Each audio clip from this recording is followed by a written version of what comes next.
И към, може би, тема номер 1. След като не мина правителството на ГЕРБ с предложение за министър-председател Росен Желязков, какво се случва в ДПС? След като гръм удари с гласуването за и против правителство на ГЕРБ и докато ехото заглъхва, то като че ли се опитва много бързо да заглъхне, но пък ние се опитваме от своя страна да разберем какво се случва. Това сега ще се опитаме да направим с помощта на човек, който познава общността и то в едно от регионалните измерения, Родопите. Казвам добър ден на Мустафа Емин. Добър ден. Който е и експерт по национална сигурност към Да, България.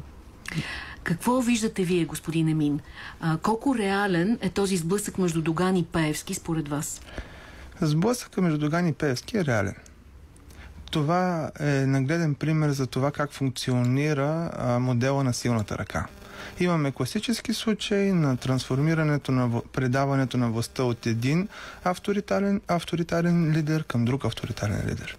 Неизбежно да има сблъсък в този случай и това, което се случва, е добър пример за това, ако този модел на силната ръка се превърне в модел на държавно управление. Как от днес за утре всички структури по вертикалата могат и хора, които са по вертикалата на този модел, могат да загубят социалния си статут, могат да станат вследствие на решение на единия лидер или другия лидер, да станат членове на клиенти на прокуратурата, да се загубят икономическото благосъстояние. Затова е много случващото се в тази политическа криза, в която ние живеем. ДПС показва как ще се случат нещата в държавното управление, ако преминем към този модел на политическо управление, за който апелират кръгове, свързани с идеята за централизирана държава. Казвате обаче нещо много, много тревожно. Какво се случва, ако става дума за противоборство между един авторитарен лидер и друг авторитарен лидер? Конкретно движението за права и свободи, за което говорим, като че ли има и трети лидер там. Говоря за председателя Джевдет Чакъров. Тоест имаме нещо особено като една троица на управление, колкото и да е неадекватен, може би, религиозно този символ. Кой е по-силен? Конкретно в сблъсъка между Пеевски и Доган. Пеевски има оперативната власт. Има контрол и влияние в институциите на държавата, има механизми свързани с вътрешната политическа власт в България. Доган има икономически структури, има влияние в местните структури на партията все още, които, разбира се, силно преувеличени, тъй като младата генерация съвсем не е впечатлена нито от лидерските качества, нито от историята на Ахмед Доган. Обаче ние виждаме сблъсък на интерпретации вече по медиите за това кой е по-силният от тях. Ето ще дам един чисто лингвистичен пример за това. Ако кажем, че 17 души от парламентарната група на ДПС са послушали Ахмед Доган и са гласували против кабинета на ГЕРБ, който обаче Пеевски искаше да бъде подкрепен, това ще внуши сила на Ахмед Доган. Обаче пък ако кажем, ето друго изречение, друга формулировка, че 29 други подкрепиха апела на Пеевски срещу призива на почетния председател, всичко изведнъж като че ли остава в полето на интерпретациите и ние сега ще видим тази битка по медиите. Аз много добре разбирам комуникационните кампании и на лагера около Ахмед Доган и на лагера около господин Пеевски. Но и в двата случая говорим за авторитарна форма на управление. В единия случай ние казват, ние послушахме почетния председател. Господа, дами, вие не сте представители на един лидер в парламента, а сте народни представители. Какъв е механизма на тази политическа партия? Използвам случая да кажа на другите парламентарно представени политически партии. Реално да се допитват да имат реални колективни инструменти за вземане на решения, отчитайки преди всичко интереса на избирателя на регионално ниво.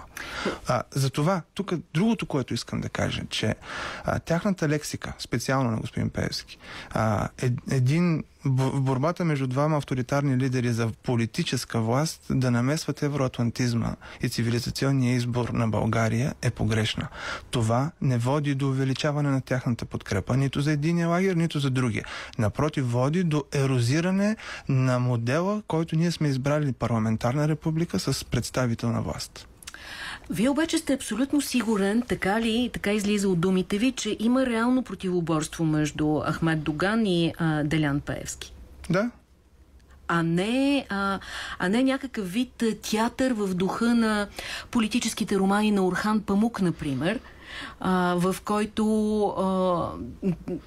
образно казано, единия да дърпа едната нишка, примерно на евроатлантизма, а другия да дърпа другата нишка, примерно на върността към някои от тезите, които чуваме от Русия, за това, че Европейския съюз примерно е слаб. Вчера Джевдет Чакъров цитира подобни твърдения на Ахмед Доган, забележете, от 2015 година. Господин Чакъров ще цитира ли тезите на Ахмед Доган, че Русия е гарант за планетарния мир? И другото, господин Джевдет Чакъров, къде беше досега? Откакто е зампредседател, съпредседател на Движението за права и свободи? Какви са механизмите за колективни решения в самата партия около господин Джевдет Чакъров?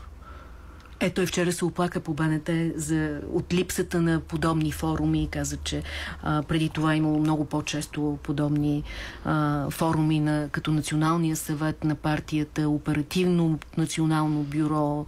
Ако не си спазват устава предвижда ли свикване на конференция и подмяна на ръководството? Има механизми. От гледна точка на възможността това да бъде театър и да бъде постановка, съществува теоретично такава постановка. Исторически има много примери за такива постановки.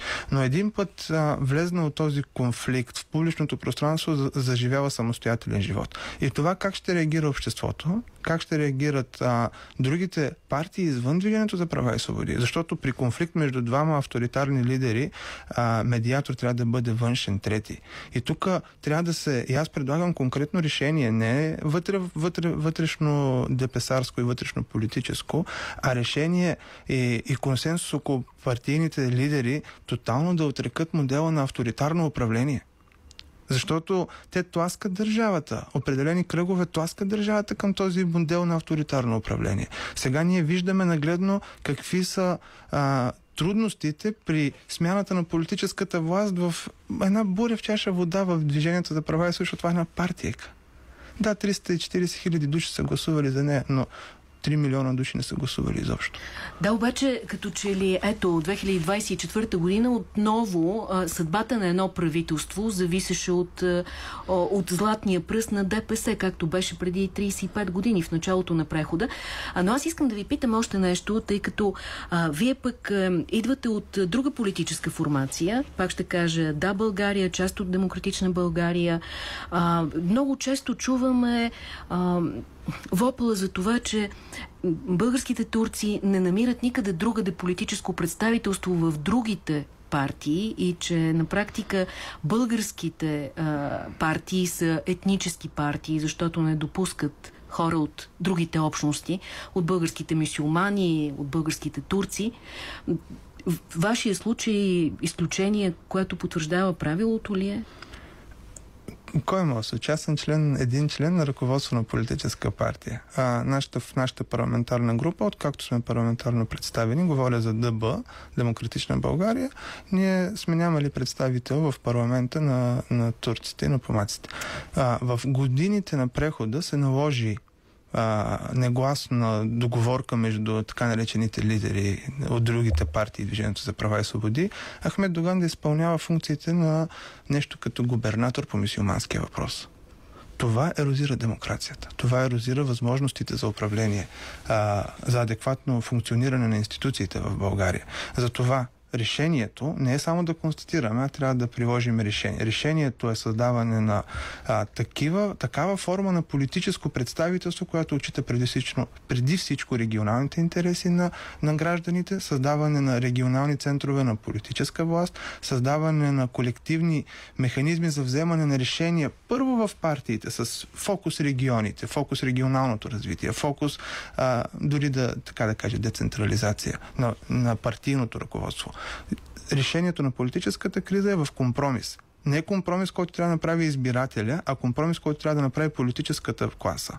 Да даде повече власт на отделния индивидуален избирател в страната, да овласти реално хората. Да, интересен е отговор, който ми давате. Наистина, независимо, че вие сте част от Да, България и Демократична България, на практика в парламента не е имало парламентарно представяне на общността, от която пък вие идвате, Рибново, нали не бъркам? За това обаче искам да ви питам нещо, което също остава невидимо. Какво значение в този разрив, ако все пак може да говорим за разрив вътре в рамките на Движението за права и свободи, не бивал досега толкова отявлен в публичното пространство, какво значение има една друга, не толкова видима отвън разлика, каквато е разликата между алевити и сунити? Значи, когато говорим за културния детерминизъм, ако така мога да го кажа, за ролята на културите, на религиите в обществените неща, ние можем да разделяме и да търсим различни зависимости. Обаче, най-малки общ знаменател са регионалните икономически интереси на хората. И алевити, и сунити, и шиити, и мюсюлмани, и християни, и евреи, те всички искат да работят в общи правила, които общи правила да дават възможност за нормално кариерно развитие, ако си в държавната администрация, ако си в бизнеса, нормално функциониране на бизнес и предвидимост. Това обаче, ако не отсъства. Това отсъства. Казвате, това отсъства, но това е, ако не отчитаме и примерно регионалните, а по някои пъти доста по-мащабните национални интереси на така наречените, примерно, тамплиери. Защото знаем, че има и такива в картината, нали? Да, има. Добре, сега се връщам на въпроса за доколко е реален разлива Доган-Пеевски и дали няма да видим диалектическо примиряване между двата лагера? Диалектическо примиряване между двата лагера е неизбежен. Неизбежен е просто защото нито единия лагер сам по себе си ще има политическо представителство в следващия парламент, нито другия лагер. Това, което нито единия лагер не успя да направи, нито другия, да намери съюзници, за да може да доминира. Това, което България направи, ние сме част от НАТО, съюзническата политика. Нито Ахмед Доган ще намери съюзници, нито Делян Пеевски ще намери външни съюзници.